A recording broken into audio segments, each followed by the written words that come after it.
Assalamualaikum warahmatullahi wabarakatuh. Halo, apa kabar calon guru penggerak se-Indonesia? Perkenalkan, saya Nova Siti Pertiwi dari SDN 12 Sungai Lance, Kabupaten Sijunjung. Pada kesempatan ini, izinkan saya memaparkan aksi nyata untuk 1.4 budaya positif. Perkenalkan, beliau berdua adalah fasilitator dan pengajar terakhir saya, yaitu Bapak Ibu Setiabudi dan Ibu Desmieti. Berikut ini rancangan tindakan untuk aksi nyata saya. Yang pertama, latar belakang. Murid tidak suka peraturan karena selama ini jika mereka melakukan pelanggaran maka akan mendapatkan hukuman dan cenderung akan mempermalukan diri. Yang kedua adalah tujuan aksi nyata. Tujuan aksi nyata saya yaitu yang pertama, menciptakan murid yang merdeka dan menjadi yang kuat. Kedua, menumbuhkan budaya positif di sekolah dengan meyakini nilai-nilai kebijakan universal. Yang ketiga adalah tolak ukur. Terbentuknya keyakinan kelas melalui kegiatan kesepakatan kelas yang dilakukan oleh kelas dan siswa. Dan siswa mampu menerapkan dan menjalankan keyakinan kelas yang telah eliminasi tindakan atau langkah-langkah tindakan yang saya lakukan. Yang pertama, menghadap kepada kepala sekolah untuk menjelaskan pentingnya penanaman budaya positif dan keyakinan kelas di sekolah, serta meminta izin untuk mengeliminasikan kesamaan itu. Kedua, mengumpulkan rekan guru untuk melakukan diseminasi pemahaman materi budaya positif atau keyakinan kelas dengan segitiga restitusi. Tiga, berkoordinasi dan berkolaborasi dengan wali kelas untuk membuat keyakinan kelas masing-masing. Empat, memantau, merefleksi, dan mengevaluasi keyakinan kelas yang telah dibuat. Selanjutnya adalah dukungan yang dibuat. Yang pertama adalah dukungan dari kepala sekolah, rekan guru, serta murid agar tindakan yang telah diputuskan dapat dilakukan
Waalaikumsalam warahmatullahi wabarakatuh. Puji dan syukur marilah kita kirimkan kepada Allah Subhanahu wa taala yang telah memberikan rahmat dan karunia-Nya kepada kita semua sehingga kita dapat berkumpul di ruangan ini dalam keadaan sehat walafiat. Salawat beserta salam tak lupa kita sampaikan kepada junjungan kita yakni Nabi besar Muhammad Shallallahu Alaihi Wasallam yang telah membawa umatnya dari alam kebodohan ke alam yang serba canggih yang dapat kita rasakan pada saat sekarang.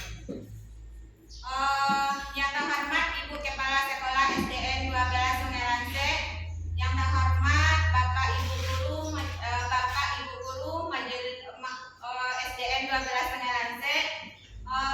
Pertama-tama saya mengucapkan terima kasih kepada rekan-rekan semua telah meluangkan waktunya berkumpul di ruangan ini dalam acara diseminasi penyebaran pemahaman dan penerapan pengalaman budaya positif.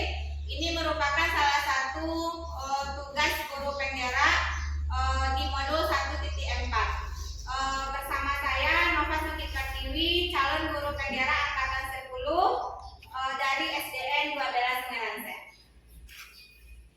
Baiklah Bapak Ibu, sebelum masuk ke pemaparan selanjutnya tentang budaya positif, kira-kira apa yang terbesit oleh Bapak Ibu tentang budaya positif? Tingkah laku yang baik. Ya, bisa jadi tingkah laku yang baik. Kira-kira bisa lagi apa kira-kira Bapak Ibu? Sikap. Ya, berarti budaya positif itu berkaitan dengan tingkah laku dan sikap kita. Kira-kira apakah perlu kita terapkan budaya positif ini di sekolah kita, Bapak Ibu? Perlu. Sangat perlu sekali. Mengapa sangat perlu? Karena budaya positif ini berhubungan dengan motivasi intrinsik dan motivasi diri. Jadi, kita sebagai pengajar harus termotivasi diri kita untuk selalu berbuat yang lebih baik. Begitu juga dengan peserta didik kita. Kita sebagai pengajar harus meluaskan budaya positif ini. Kita harus memberikan budaya positif baik itu kepada peserta didik maupun kepada warga seluruh SDN 12 Sungai Lance. Baiklah Bapak Ibu, kita langsung saja pemaparan kita, yaitu tentang konsep inti budaya positif. Di sini konsep budaya positif itu terbagi menjadi 8, yaitu yang pertama perubahan paradigma belajar, yang kedua disiplin positif, yang ketiga nilai-nilai kebajikan, keempat kebutuhan dasar manusia, yang kelima motivasi perilaku manusia, keenam posisi kontrol guru, ketujuh kelas keyakinan, dan yang terakhir adalah segitiga restitusi. Kita bahas satu persatu, yaitu yang pertama tentang pembelajaran dengan paradigma baru. Bapak Ibu, sebelumnya saya mau bertanya tentang pembelajaran dengan paradigma baru. Kira-kira kita sebagai pengajar, sebagai guru, apakah kita masih menggunakan metode baru atau metode lama? Apakah pembelajarannya berpusat kepada siswa atau berpusat kepada guru? Kira-kira bagaimana Bapak Ibu? Mungkin Bapak Ibu ada yang masih berpusat kepada guru, mungkin masih ada yang sudah berpusat kepada siswa. Bisakah Bapak Ibu menyebutkan apa kira-kira perbedaan pembelajaran yang berpusat kepada guru dengan pembelajaran yang berpusat kepada siswa? Kalau kepada guru, siswa terpaut dengan guru saja ilmu dari guru. Kalau dari siswa menemukan sendiri pembelajaran yang diajarkan hari itu. Bagus, terima kasih ya Ibu Eka Imalia. Kasih tepuk tangan kepada Ibu Eka Imalia. Ya, itu tepat sekali ya Bapak Ibu. Jadi pembelajaran dengan berpusat kepada guru adalah pembelajaran itu hanya satu arah saja, datang dari guru saja. Guru hanya misalnya menggunakan metode ceramah saja atau pemberian tugas. Sedangkan kalau pembelajaran yang berpusat kepada siswa, siswa itu akan mencari ide-ide baru, materi-materi baru yang terus digalinya. Jadi itulah yang dimaksud dengan pembelajaran dengan paradigma baru. Kita sebagai seorang guru hendaknya terus berinovasi bagaimana pembelajaran itu tetap bersemangat. Jadi seandainya masih ada, kita sebagai guru masih menggunakan pembelajaran yang berpusat kepada siswa, sedikit demi sedikit guru kita sedikit demi sedikit mengubah pembelajaran itu berpusat kepada siswa. Jadi pembelajaran dengan paradigma baru itu merupakan pembelajaran yang dirancang berdasarkan prinsip pembelajaran berdiferensiasi sehingga para peserta didik belajar sesuai kebutuhannya berdasarkan tahap perkembangan sesuai teori psikologi modern untuk mewujudkan profil pelajar Pancasila. Jadi profil Pancasila itu juga terbagi atas beberapa kategori. Yang pertama beriman dan bertakwa. Beriman dan bertakwa ini otomatis kita sebagai guru kita akan mengajarkan bagaimana peserta didik kita itu beriman dan bertakwa kepada Tuhan Yang Maha Esa. Yang kedua berbineka global.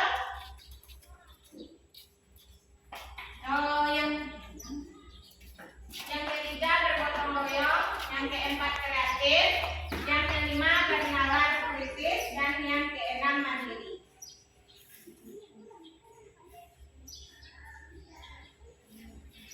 Masuk kita kepada miskonsepsi tentang teori kontrol.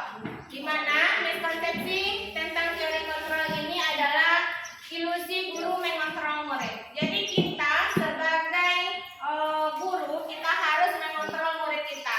Apa yang dilakukan oleh murid itu, apa tindakannya, kita sebagai guru tugas kita adalah mengontrol murid tersebut. Yang kedua yaitu ilusi bahwa kritik dan membuat rasa bersalah mampu menguatkan karakter.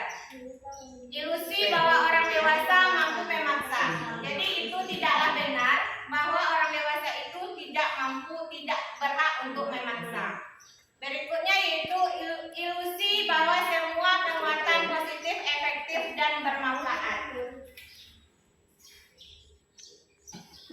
Masih semangat Bapak Ibu? Semangat. Kita lanjutkan yaitu mengubah paradigma stimulus respon ke pendekatan teori kontrol. Jadi selama ini stimulus respon kita, realita kebutuhan kita itu sama. Padahal teori kontrol kita mengatakan bahwa teori kita itu berbeda. Jadi teori kita itu memiliki perbedaan masing-masing. Yang kedua, semua orang melihat hal yang sama. Padahal teori kontrol setiap orang memiliki gambaran yang berbeda. Jadi masing-masing peserta didik kita itu memiliki gambaran atau tingkah laku perbuatan yang berbeda-beda. Jadi kita sebagai seorang pendidik tidak bisa menyamaratakan peserta didik kita. Walaupun dia berada di satu kelas yang sama, dia memiliki posisi yang berbeda-beda. Selanjutnya yaitu perilaku guru dilihat sebagai suatu kesalahan. Sedangkan teori kontrolnya semua perilaku memiliki tujuan. Jadi kita tidak bisa menyalahkan peserta didik kita bahwa kalau wawasannya dia mempunyai kesalahan, kita tidak harus langsung oh ini anak kita salah. Tidak. Kita tanya dulu apa yang dilakukannya, mengapa dia seperti itu. Jadi kita tidak boleh menyalahkan langsung peserta didik kita. Selanjutnya, saya bisa mengontrol orang lain. Padahal teori kontrolnya Anda tidak bisa mengontrol orang lain. Jadi kita tidak bisa mengontrol diri orang lain. Yang bisa mengubah diri kita itu adalah kita sendiri. Begitu juga anak, walaupun anak itu dia memiliki kesalahan, kita menasehati, itu tergantung kepada diri pribadi anak-anak tersebut. Jadi kita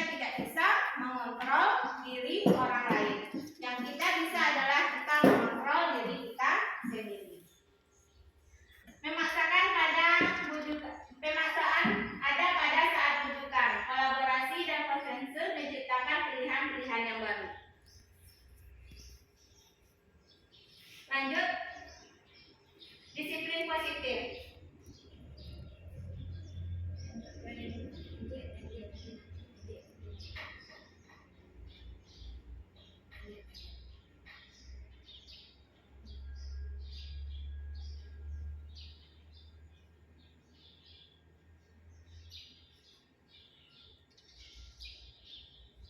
Masuk kita disiplin positif.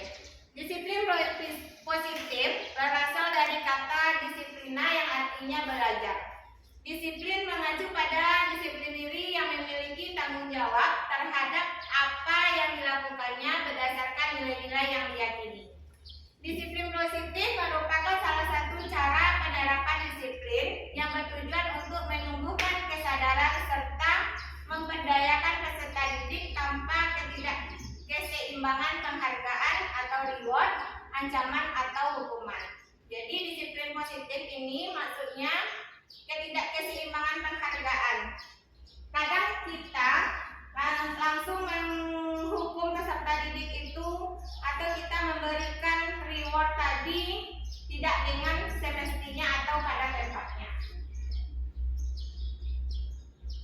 Sebagai pendidik, tujuan kita adalah menciptakan peserta didik yang memiliki disiplin diri sehingga mereka berperilaku mengacu pada nilai-nilai kebajikan universal dan memiliki motivasi intrinsik dalam perubahan perilaku ke arah yang lebih baik.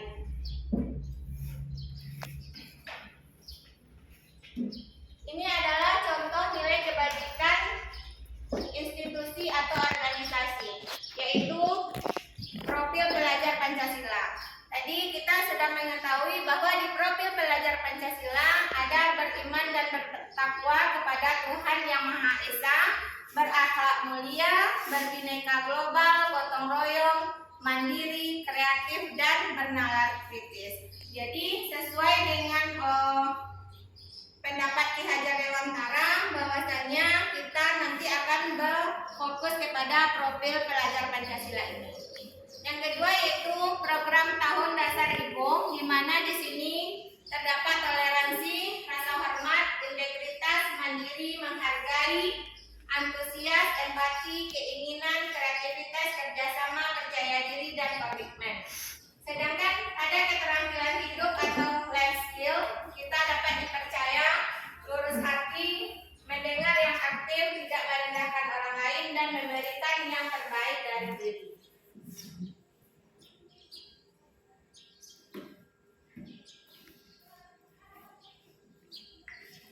Jadi, kebutuhan dasar manusia itu adalah segala sesuatu yang kita lakukan untuk mendapatkan apa yang kita inginkan.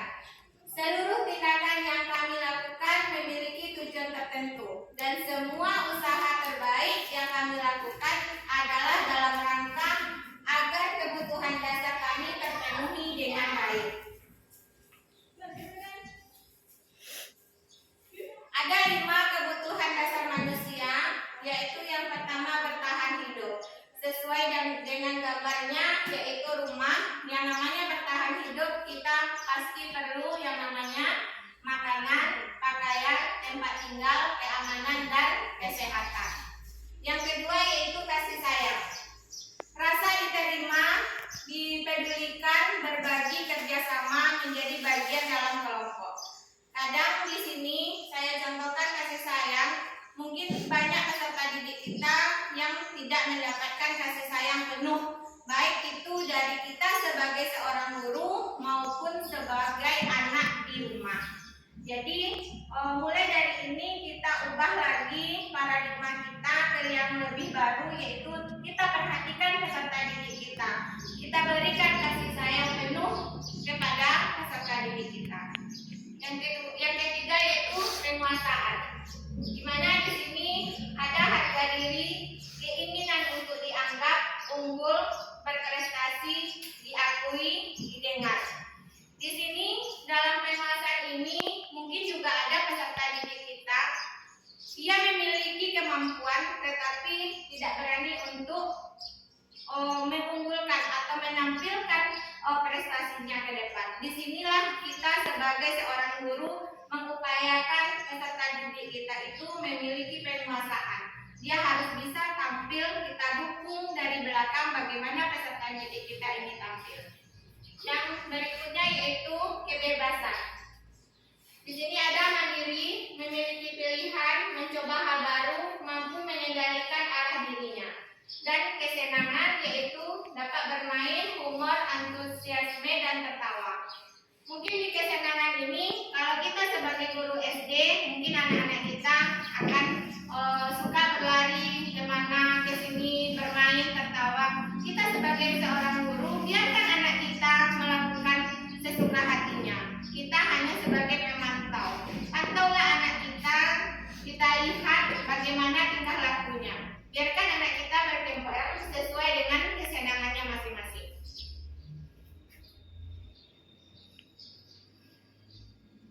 Selanjutnya yaitu motivasi perilaku manusia. Yang pertama yaitu untuk menghindari ketidaknyamanan atau hukuman. Yang kedua, untuk menjadi orang-orang yang mereka inginkan dan menghargai diri mereka sendiri dengan nilai-nilai yang mereka percayai, dan untuk mendapatkan ketidakseimbangan.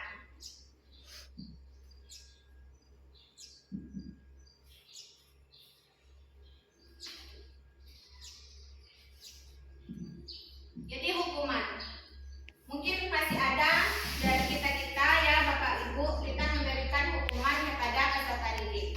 Mulai dari sekarang kita tidak boleh, kalau bisa kita tidak memberikan hukuman lagi kepada peserta didik, karena hukuman itu tidak rencana atau tiba-tiba, yang tidak murid tidak tahu apa yang akan terjadi atau tidak tahu apa yang akan dia lakukan selanjutnya. Tidak melibatkan atau bersifat satu arah, dan berupaya hukuman bisa menggunakan fisik atau fisik. Selanjutnya di sini ada benar atau salahnya, di mana lanjutannya ke rencana disepakati sesuai peraturan. Murid tetap dibuat tidak nyaman, sikap guru selalu memonitor murid. Sedangkan pada restitusi, di sini proses menciptakan kondisi bagi murid untuk memperbaiki kesalahan. Proses kolaboratif yang mengajarkan murid untuk mencari solusi sendiri. Jadi sebaiknya kita tidak lagi menggunakan hukuman, tetapi kita lebih banyak lagi memakai namanya dengan restitusi.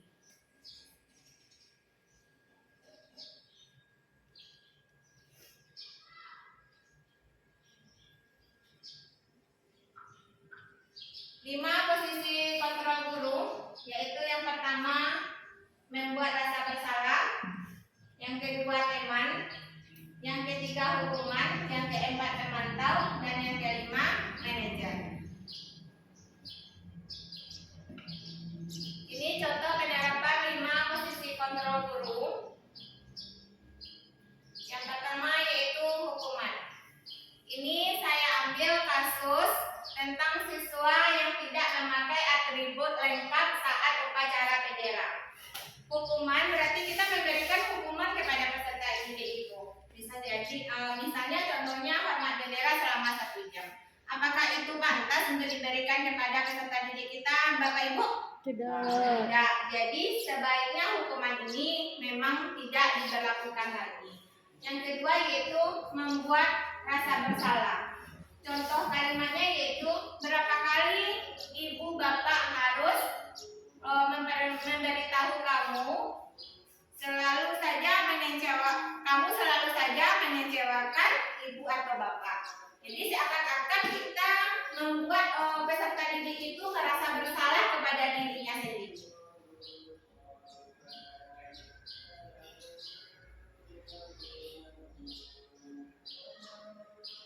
Selanjutnya yaitu sebagai teman.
sekali sehingga kita tahu apa penyebabnya peserta didik ini tidak menggunakan atribut dengan lengkap. Sekarang Bapak Ibu kelihatannya sudah mulai mengantuk karena hari ini siang. Kita sebelum masuk ke materi selanjutnya kita melakukan ice breathing dulu. Bagaimana? Ya. Ya. Ya. Silakan Bapak Ibu boleh berdiri kita sama-sama.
Rasa bersalah. Oke, lanjut ya. Kamu tidak pernah benar melakukan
lanjutkan yaitu tentang keyakinan kelas. Mengapa keyakinan kelas? Mengapa bukan peraturan kelas?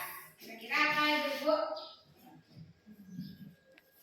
Di sini ya, pembentukan keyakinan kelas. Mengapa tidak? Mengapa keyakinan kelas? Karena keyakinan kelas itu bersifat abstrak, berupaya menyatakan universal, dibuat dalam pernyataan positif, sedikit saja agar mudah diingat, sesuai dengan kondisi kelas dan sekolah sehingga mudah diterapkan. Semua warga atau warga kelas dilibatkan saat membuat keyakinan kelas. Jadi kita bisa membuat keyakinan kelas kita ini pada masing-masing kelas kita. Misalnya membuat keyakinan kelas. Saya sudah melakukannya kemarin di kelas saya, membuat keyakinan kelas. Misalnya tidak boleh datang terlambat saat guru sudah masuk, atau tidak boleh berjalan. Membuat kelas menjadi nyaman dan bersih, itu contohnya.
Selamat pagi anak-anak Ibu.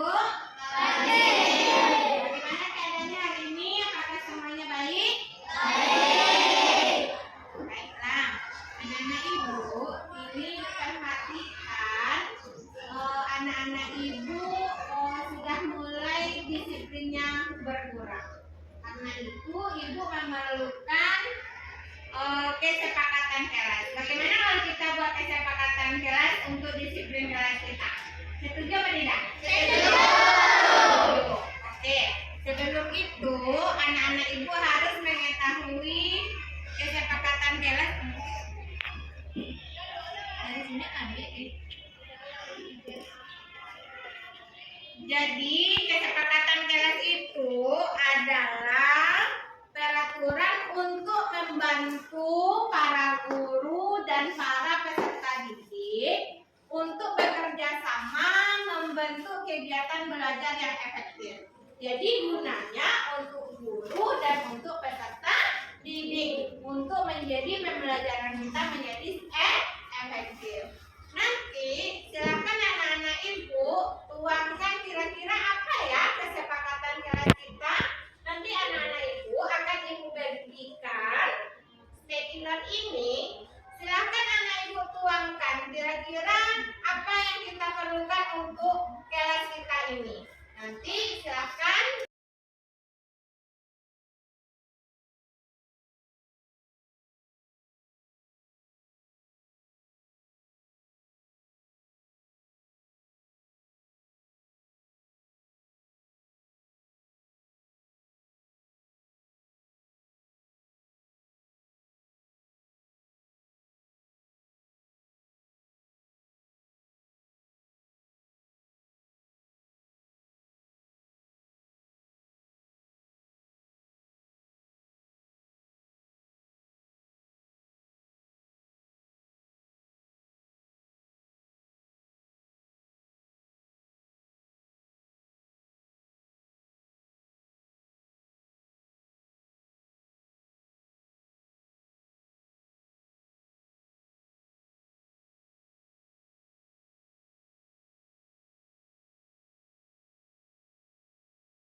Ini contoh segitiga restitusi ada 3. Yang pertama yaitu validasi tindakan yang salah, menstabilkan identitas, selanjutnya itu menanyakan keyakinan. Jadi ini adalah beberapa contoh. Contohnya, setiap orang pasti pernah melakukan kesalahan. Adakah cara yang efektif untuk mendapatkan apa yang kamu butuhkan? Kamu tentunya punya alasan mengapa kamu melakukan itu. Kira-kira kalau kamu tentu punya alasan mengapa kamu melakukan itu, termasuk kemana itu, Bapak Ibu? Kamu tentunya punya alasan mengapa kamu melakukan itu. Berarti kita menanyakan, menstabilkan apa itu? Menstabilkan identitas. Keyakinan keras apa yang telah kita sepakati? Kita menanyakan keyakinan kita. Kamu ingin menjadi orang seperti apa? Memvalidasi tindakan yang salah. Kamu bukan satu-satunya yang pernah melakukan ini. Berarti juga termasuk validasi tindakan yang salah.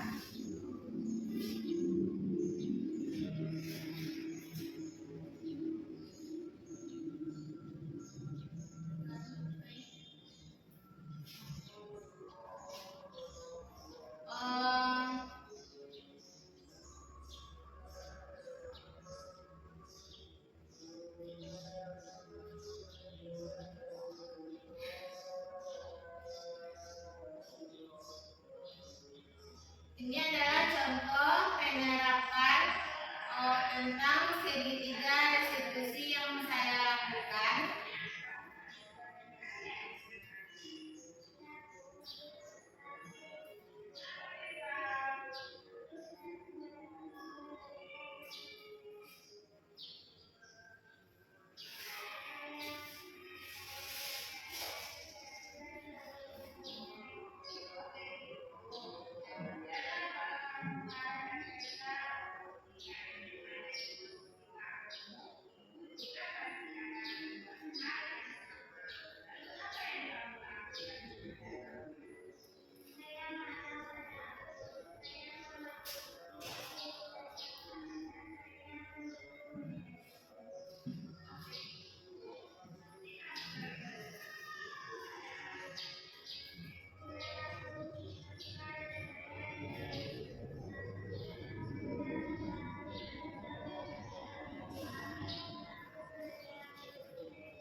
dengan menggunakan segitiga restitusi.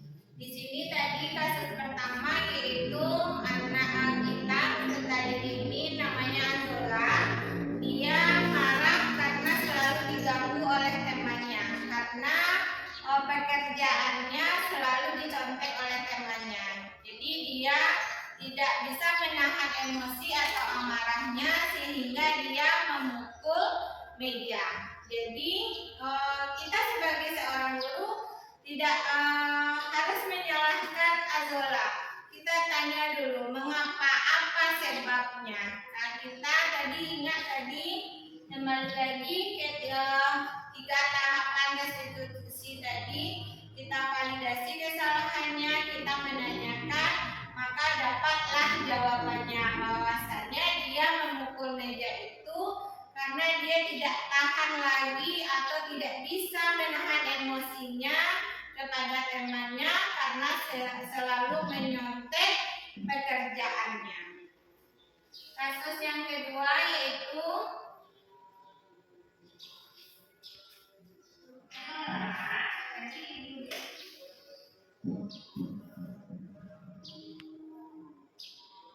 jadi ibu mendengar laporan dari guru piket, katanya kamu sudah terlambat ya. Menurut ingatan kamu sudah berapa kali kamu terlambat? Rafael sering terlambat, itu suatu kesalahan bukan?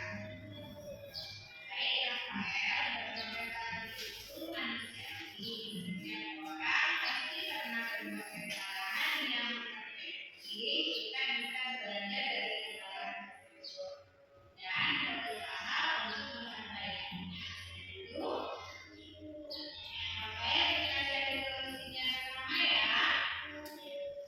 Rafael sering terlambat, pasti punya alasannya. Kenapa kamu sering terlambat?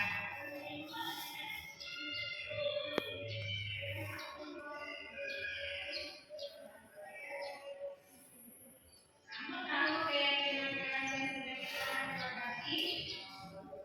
Kalau kita datang ke sekolah sesuai dengan keyakinan kalian ya.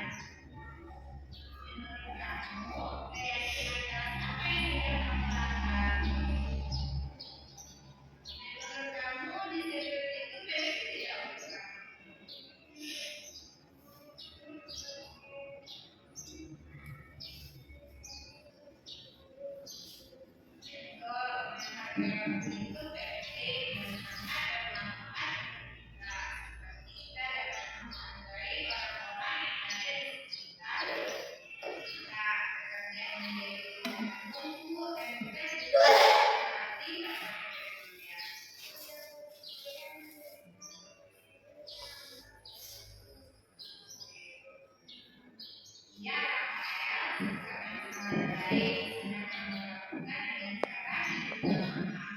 Menurut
Jadi dalam penerapan program disiplin positif, guru memiliki standar kepribadian profesional dan sosial yang baik, di mana guru mampu merefleksikan dirinya dan dikontrol bagaimana perjalanan dirinya sebagai anak atau manajer yang menuntut murid-muridnya menjadi individu yang mandiri, merdeka, dan bertanggung jawab sesuai dengan standar